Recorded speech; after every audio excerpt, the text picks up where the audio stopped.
Hello everybody. So working in Blender, I've come to the point where I just want to make 20 and 30-second animations. So if you're creating an animation, a lot of the time spent is on character setup, like modeling the character, rigging the character. I've come up with a fast solution to create the character quickly and efficiently. So I'm going to show you all the steps as I rig a character in skin modifier.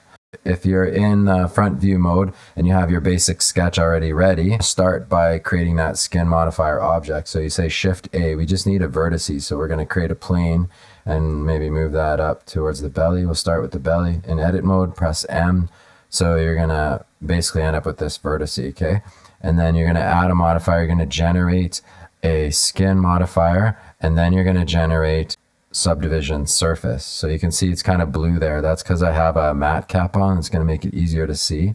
And then you want to go X-ray mode, and you can control the X-ray settings. It's just making it a little bit easier for you to do your moving around here. So it's Control A in edit mode to be able to scale this up, and you can add a little more resolution to your subdivision surface modifier.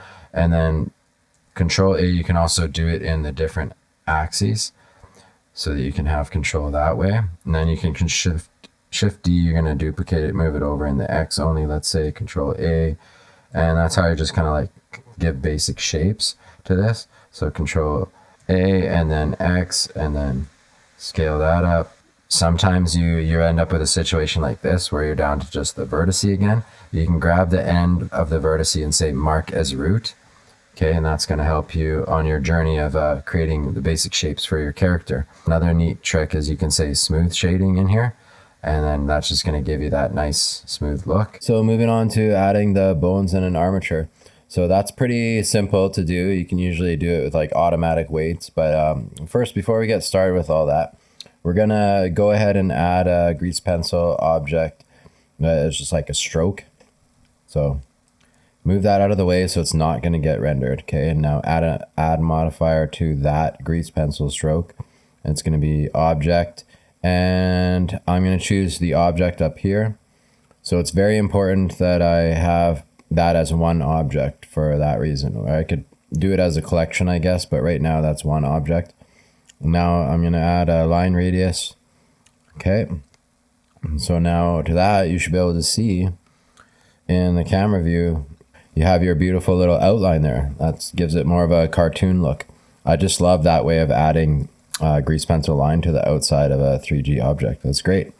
Okay, so now we can kind of hide the camera and we're going to go back to X-ray mode and get into our front view mode so that we can add the actual armature and get on with edit mode here. Get on with putting the bone in its position. I'll just show you with this one, okay, and then I'm going to show you with all the bones finished later to save time. You can do things like subdivide the bone, but definitely what we want to do is name the bone exactly right, and so then we can differentiate later. So we select our object and then our armature, and Control P, or just in here, you don't want to have automatic weights, okay? So we're not going to go around painting weights or anything. We're going to have an empty group, and so right now it does nothing if I was to move the bone. To add in, you just want to go into edit mode and select the vertices. So this is where it just makes it super easy. With these vertices selected, we just go assign, and so you'll do that for each bone that you make, and it just makes it so much faster. You've come along to this point where you've added all your bones, you've moved them into position, and you've added vertex groups properly named, and you'll be able to see that if you Control A to unselect, if you had to just select just the belly, you would see which vertices you wanted attached to that belly to make that bone affect those parts. So I'll take the belly bone and kind of move it around, and you'll be able to like test your rig and see how things move around. Okay, and it should all work well. If not, just back up a little bit and keep on working on that. And now, so moving ahead, if we were wanting to texture, we would go ahead right away and go into preview mode and have a material here. I use this add-on that is great for paint system add-on. I say okay, and I go in toggle paint mode, And so now I want to start painting, but I can't paint. And I wonder why. It's because of the texture mapping.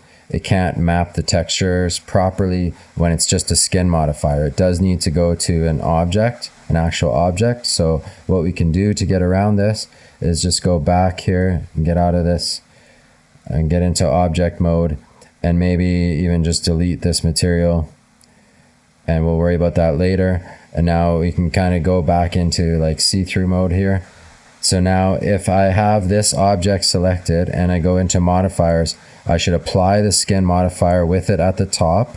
It has to be at the top of your stack. And then with this object selected, I go into tab, into edit mode, and then select everything. You see how it's not just the vertices anymore?